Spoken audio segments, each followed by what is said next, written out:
What if the very thing you trusted to keep you safe, your own brain, is actually the same thing keeping you unhappy? Right now, as you're hearing these words, there's a quiet war happening inside your mind. On one side, a deep desire for peace, for joy, for a life that actually feels good. And on the other side, a quiet resistance, subtle, invisible, but powerful. That part of you that says, this is just the way life is. Just survive. Have you ever noticed how hard it is to feel truly happy for more than a few moments? You get a promotion, and your brain whispers, but what if you fail now? You feel grateful for your health, and it answers, but what if something goes wrong? You try to relax, and suddenly, your thoughts won't let you. That's not coincidence. That's conditioning. Most people believe they sabotage their happiness because they're broken, lazy, or unlucky. But here's the truth nobody told you: your brain is simply doing what it was trained to do, protect you through patterns of fear and repetition. You were never taught to feel good consistently, only to survive consistently. The problem? Survival doesn't equal happiness. And your brain? It's stuck on survival mode. But here's the game changer: you can rewire that. In this video, you'll learn why your brain is addicted to negative patterns, how to interrupt the cycle, and most importantly, how to install new emotional software that supports happiness instead of resisting it. This is not just mindset talk. This is biology. It's chemistry. It's the science of choice. So if you've ever felt like happiness was just out of reach, fleeting, fragile, or fake, this might be the moment your brain learns a new way to feel. And no, you don't have to wait until life gets better. Because happiness isn't the result of what happens next. It's the result of what you do now. You want to feel happy. You want to feel free. You want to finally breathe without that invisible pressure sitting on your chest. But no matter how many books you read or videos you watch, something keeps pulling you back. Why? Because your brain, yes, your own brain, has been trained to reject happiness. Let's break this down. Your brain was designed millions of years ago not to make you happy, but to keep you alive. That ancient part of your mind, sometimes called the reptilian brain, isn't interested in joy. It's obsessed with one thing: predictability. And unfortunately, pain is predictable. Joy is not. Think about it.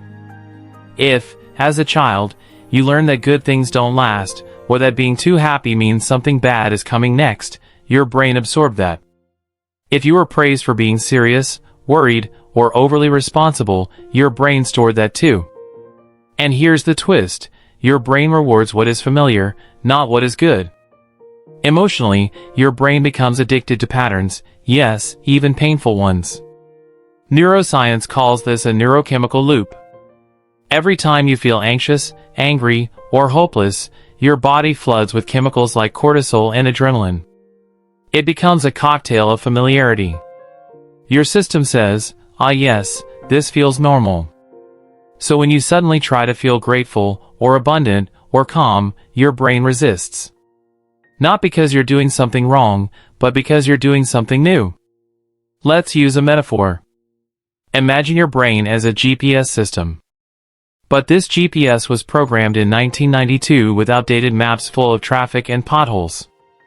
Every time you try to drive somewhere new, it reroutes you back to the old familiar pain, because that's what it believes is safe. That's what happens when you try to be happy after years of programming in fear. You might hear a little voice say, "This isn't real. You don't deserve this. Something bad is coming." That voice isn't your intuition. It's your mental GPS running an outdated software. But here's the truth: you are not your programming. You're the programmer. The part of your brain that reacts emotionally is not the same part that observes, decides, and chooses. That's your higher self. And it's waiting, right now, for you to take the controls back.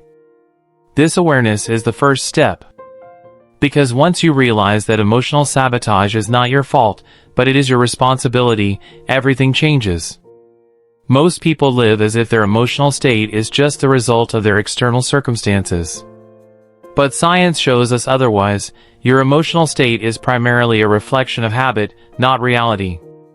That means sadness can be habitual. Anxiety can be habitual. Feeling stuck can be habitual. And here's the good news, habits can be changed. This is not just wishful thinking. It's hardwired into the structure of your brain.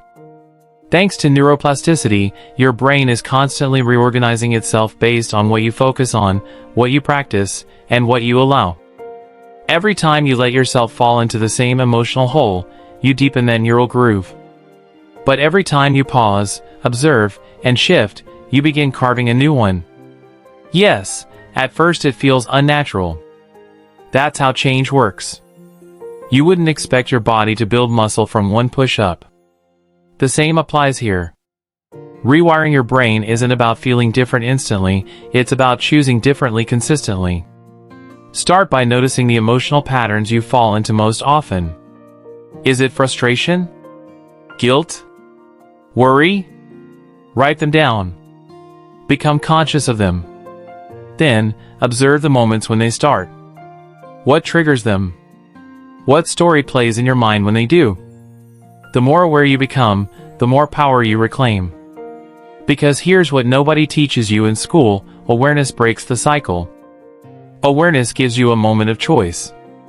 And one moment of choice, repeated enough times, becomes transformation. So the question is not, why can't I be happy? The question is, what emotional habits is my brain addicted to, and am I ready to break them? Most people think changing how they feel requires a big event, a new job, a new relationship, more money.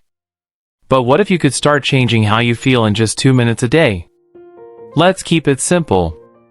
The cycle of self-sabotage starts the moment you wake up. You check your phone. You remember your problems. You feel the weight in your chest. And just like that, you're back in the loop. What if tomorrow started differently?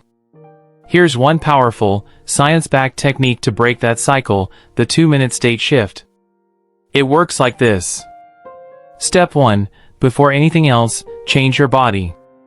As soon as you wake up, before touching your phone, sit on the edge of your bed or stand up straight. Now, do this exactly. Roll your shoulders back. Open your chest. Lift your chin slightly. Take a deep breath in through your nose. Exhale slowly through your mouth. Smile, yes, even if you don't feel like it. Hold this position for 60 seconds. Why does this matter? Because your body sends signals to your brain. When you move like a confident, happy person, your brain begins to believe it. Your nervous system shifts from stress to calm. Your chemistry changes, dopamine, serotonin, and oxytocin levels rise. This isn't fake. This is biology. You're not pretending to be happy. You're choosing a different signal. Step 2. Focus on just one thing you're grateful for. Right after that posture shift, think of one thing that's good in your life. Not something big, something real and present. I'm breathing right now. I have a warm place to sleep. I can learn. I can grow. I'm taking action. Feel it for 30 seconds. That's it. Because gratitude and fear cannot exist in the brain at the same time.